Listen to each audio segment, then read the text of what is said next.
തദ്ദേശ തെരഞ്ഞെടുപ്പിൽ സമർപ്പിച്ച നാമനിർദ്ദേശ പത്രികകളുടെ സൂക്ഷ്മ പരിശോധന ഇന്ന് നടക്കും.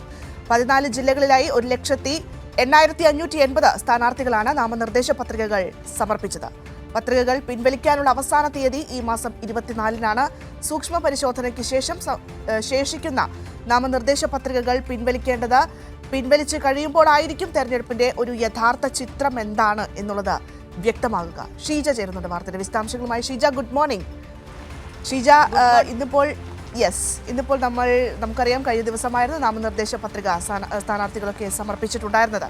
അതിലെ സൂക്ഷ്മ പരിശോധന ഇന്ന് നടക്കും. അതിലറിയാം ഏതൊക്കെ പത്രികകൾ തള്ളും, ഏതൊക്കെയാണ് ഇനി അങ്ങോട്ട് മുന്നോട്ട് പോകുക, ഏതൊക്കെ സ്ഥാനാർത്ഥികൾക്കാണ് ഇനി മത്സര രംഗത്ത് ചുവടുറപ്പിക്കാൻ കഴിയുക തുടങ്ങിയ കാര്യങ്ങളൊക്കെ ഇന്ന് അറിയാൻ സാധിക്കും. എന്തായാലും സ്ഥാനാർത്ഥികളൊക്കെ പ്രചാരണവുമായി മുന്നോട്ട് തന്നെ പോകുന്നു.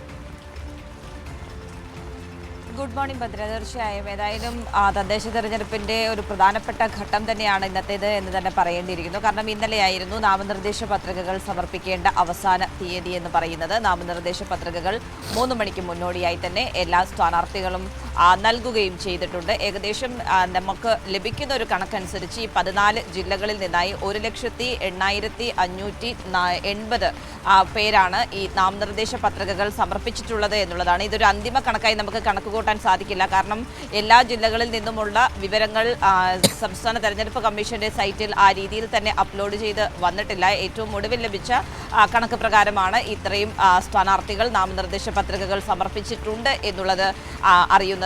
ഏതായാലും ഇന്ന് രാവിലെ മുതൽ തന്നെ ഈ സമർപ്പിച്ചിട്ടുള്ള നാമനിർദ്ദേശ പത്രികകളുടെ സൂക്ഷ്മ പരിശോധന ആരംഭിക്കുന്നതായിരിക്കും. ആ പത്രികകൾ വിശദമായി പരിശോധിച്ചതിന് ശേഷമായിരിക്കും ഏതൊക്കെ പത്രികകൾ സ്വീകരിക്കണം, ഏതൊക്കെ പത്രികകൾ തള്ളണം എന്നതിൽ സംസ്ഥാന തെരഞ്ഞെടുപ്പ് കമ്മീഷൻ അന്തിമ തീരുമാനം സ്വീകരിക്കുക. അപ്പോൾ എത്ര പേർ മത്സര രംഗത്തുണ്ടാകും എന്നതിൻ്റെ ഒരു പൂർണ്ണ ചിത്രം വ്യക്തമാകണമെങ്കിൽ പക്ഷേ നമുക്ക് ഈ പത്രികകൾ പിൻവലിക്കേണ്ട ദിവസം കൂടി കഴിയണം. നാമനിർദ്ദേശ പത്രികകളുടെ സൂക്ഷ്മ പരിശോധന ഇന്ന് നടക്കുമ്പോൾ ഏതൊക്കെ പത്രികകളാണ് യോഗ്യമായിട്ടുള്ളത് എന്നുള്ളത് തിരിച്ചറിയാൻ സാധിക്കുന്നതായിരിക്കും. അതിൻ്റെ കണക്കും ഇന്ന് വൈകിട്ടോടുകൂടി തന്നെ വരുന്നതായിരിക്കും. അതിനുശേഷം 24-ാം തീയതിയാണ് ഇതിൽ പത്രികകൾ പിൻവലിക്കാനുള്ള അവസാന തീയതി എന്ന് പറയുന്നത്.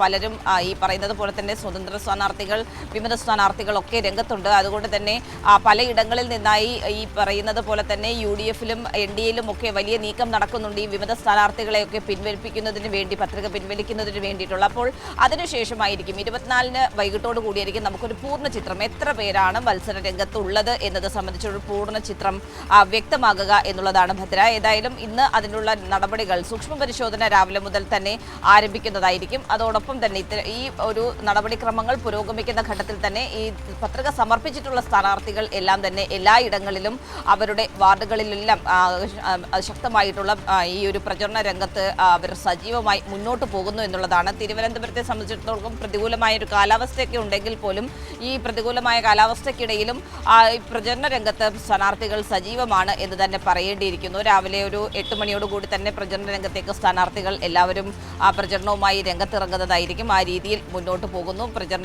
തെരഞ്ഞെടുപ്പ് രംഗം ഈ പ്രതികൂലമായിട്ടുള്ള കാലാവസ്ഥയാണെങ്കിൽ പോലും ശക്തമായി തന്നെ പ്രചരണം മുന്നോട്ട് പോകുന്നു എന്നുള്ളത് തന്നെയാണ് ഈ ഒരു ഘട്ടത്തിൽ എടുത്തു പറയേണ്ടത്. ഭദ്ര.